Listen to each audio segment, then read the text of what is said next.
My name is Arianna Davis, and I love designing things. Like, I'm always on the Sims or something, building something, and I love math.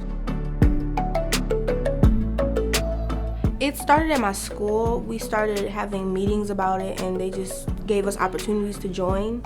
And I thought, oh, well, I like exploring, I like learning new stuff, so I was like, why not try it? And I loved it.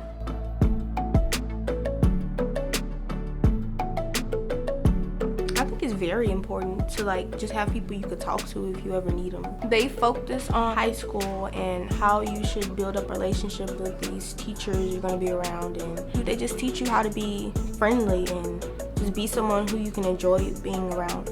I think I'm more confident. I feel like it's made me more outgoing than I used to be, because I used to be pretty shy, but now I'm more just happy and just interactive with people, and it helps a lot.